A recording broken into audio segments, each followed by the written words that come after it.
A idealização de compor um canal no YouTube surgiu a partir do seguinte: eu estava no ônibus retornando para casa e aí estava conversando com o Johnny, passando algumas mensagens e tudo. Johnny Guimarães é um amigo, um colega que nós trabalhamos muito com produção audiovisual, direção, co-direção, já fizemos alguns trabalhos, né? Então, eu, de um lapso, de um insight, eu cheguei e disse assim: Johnny, eu vou te passar aí a música do meu mais novo documentário, que eu mesmo produzi. Eu mesmo produzi. Aí ele falou: mande aí. Aí enviei, ele escutou e disse: música bonita. E eu disse: essa produção aí, essa produção gigante aí, é para o meu mais novo documentário, que agora em 2025 eu vou começar a implementar, né? Estou agora aí fazendo algum esqueleto, um argumento prévio para tentar colocar alguns personagens, mais ou menos uns 3 personagens, para estar, digamos, dentro de uma recepção do que eu vou estar questionando, e a gente vai numa evolução.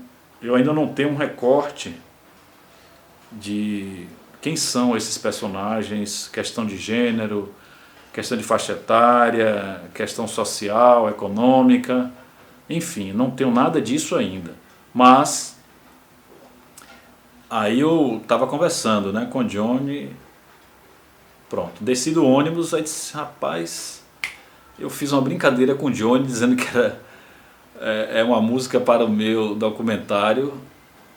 E aí, olha, me veio logo assim instantaneamente o título do documentário e também já uma temática que eu venho elaborando, que eu quero realmente empreender um discurso, uma discussão, um levantamento de hipóteses,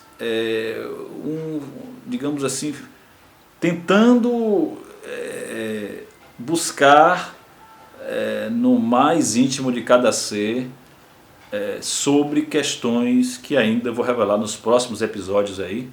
Esse é o primeiro episódio, estou gravando aqui meu primeiro episódio, 11 de janeiro de 2025. Então eu estou dando start aqui do meu canal, o canal feito para, propriamente dito, o canal feito para, como se fosse um diário que eu vou tecendo os comentários ao longo do período aí, de 6, 8, 10 ou um ano mesmo, do ano de 2025, como se dá a construção, quais são as labutas, quais são os caminhos a percorrer para quem quer escrever um livro, né? Então, retomando,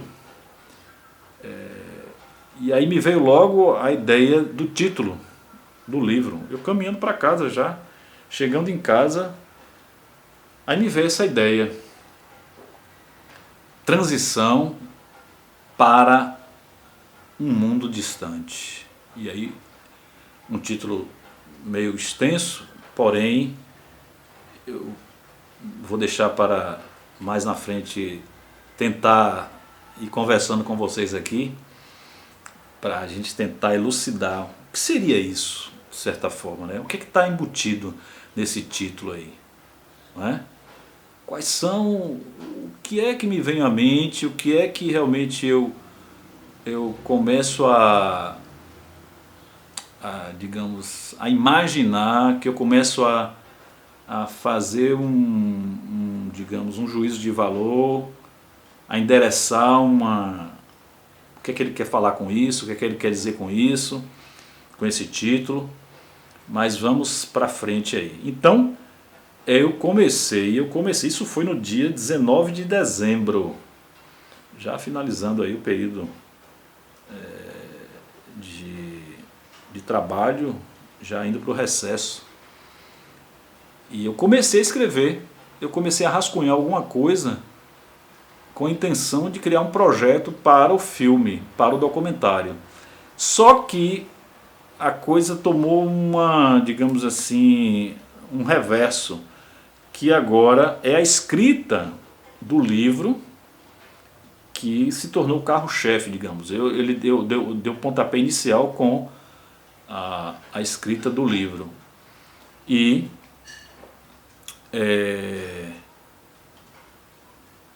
o documentário ele vai se dar ao longo do processo, enquanto eu escrevo o livro, e esses conteúdos que eu vou abstrair, que eu vou na realidade estar evocando, eu vou estar inserindo no corpo desses diálogos do livro, né? Porque eu estou aqui, por exemplo, eu estou aqui já com 8 ou 10 páginas escritas no Word ali, escrevendo no Word com espaçamento simples, fonte 12, e aí muitas das vezes em todos esse período agora de férias, né, eu tenho me policiado e tenho me auto motivado para a cada dia escrever pelo menos um parágrafo, entendeu? E muitas das vezes você está diante aí da tela do computador, do notebook, e aí? Você leu o parágrafo anterior e não sai mais nada, você não consegue, de certa forma, traduzir dentro da minha escrita, né? da forma que eu escrevo, eu não consigo encontrar os conectivos ou a palavra, muitas das vezes, que possa me dar vazão a digamos assim, um período maior, né, de mais frases, de mais conteúdo nessa costura, né, fazendo essa costura aí. E nós precisamos, enquanto escrita, depois, isso vai ficar para depois, claro e evidente, coesão e coerência, não é? Porque eu vou escrevendo, eu não tenho eu estou falando aqui de algo muito genérico, eu estou falando algo muito de sociedade, depois 2 parágrafos falando sobre essas questões todas de sociedade, de economia, e aí vai para o íntimo, vai para o sujeito do mundo privado, os quereres, os haveres de cada um, de cada ser, como é que a vida se constrói, quais são as implicações, quais são as problemáticas, quais são,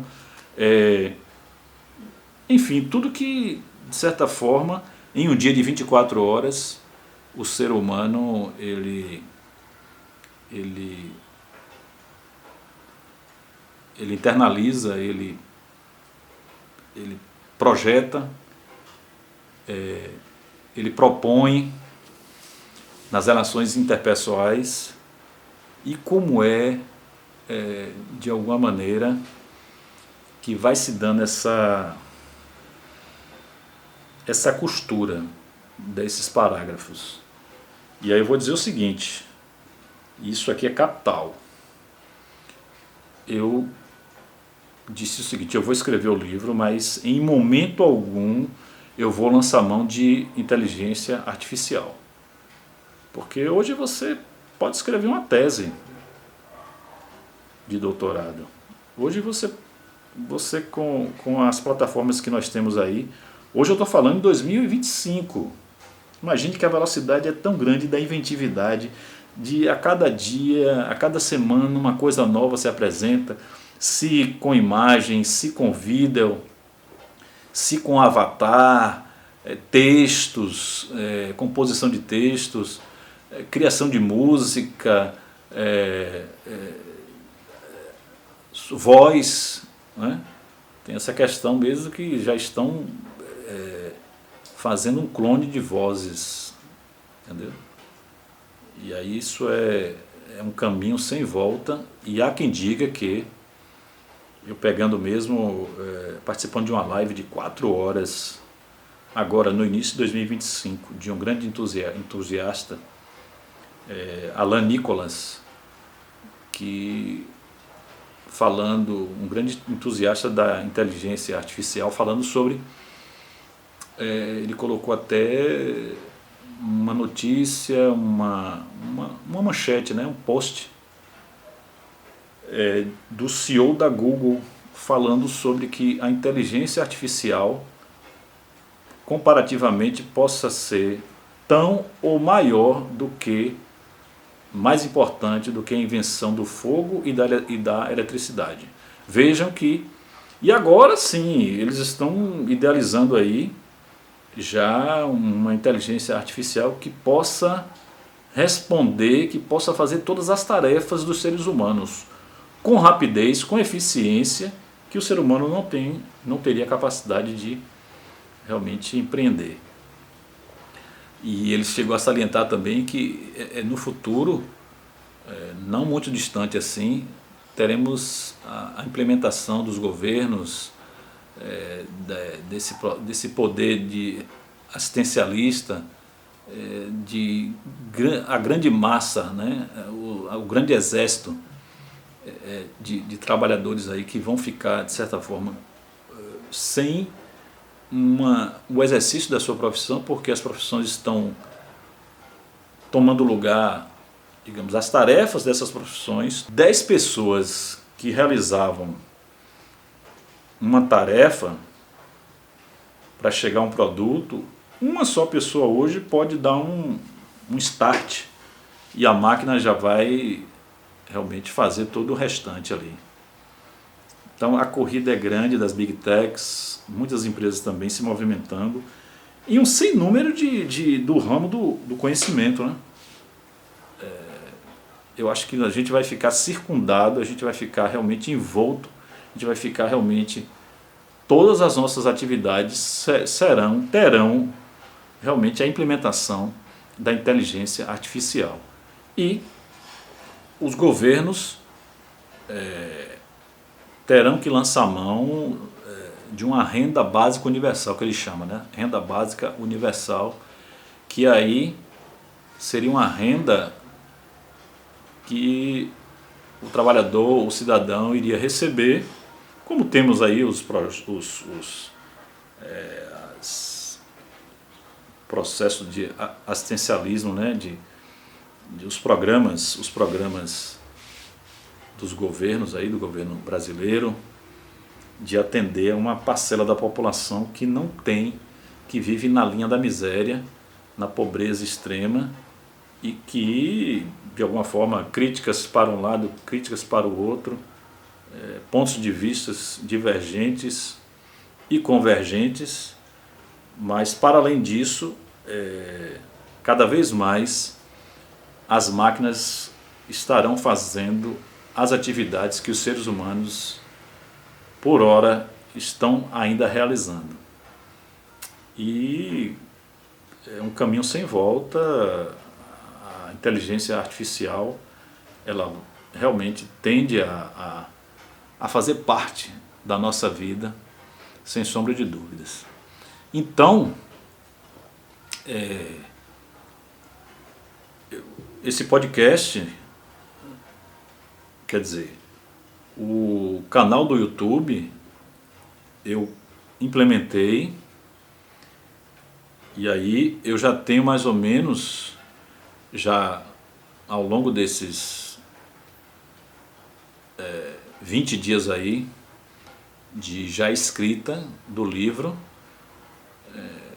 nós vamos ver como é que vai se dar essa construção do documentário, né, para a gente conseguir termos pontos de vista que nós vamos fazer um confronto desses pontos de vista e colocar, né, como conteúdo para o livro também. Mas é isso, a feitura de um livro não é algo... Eu sempre tive vontade assim, de escrever, e alguém, até uma vizinha minha aqui dizendo, a gente em conversa, ela disse assim, rapaz, por que você não escreve um livro e tal? Você tem algumas ideias. Eu nunca me senti motivado ou interessado, eu achava, e ainda considero um pouco meio espinhosa essa, um pouco assim, você realmente reunir ideias com coesão e coerência, com realmente fechando aí um calhamaço de 200, 300 páginas, é algo desafiador. Então, meus amigos, minhas amigas, eu sou Volney Menezes, aprendiz. Há quem diga que todo mundo é mestre ou aprendiz de alguém, né? Todos nós em sociedade.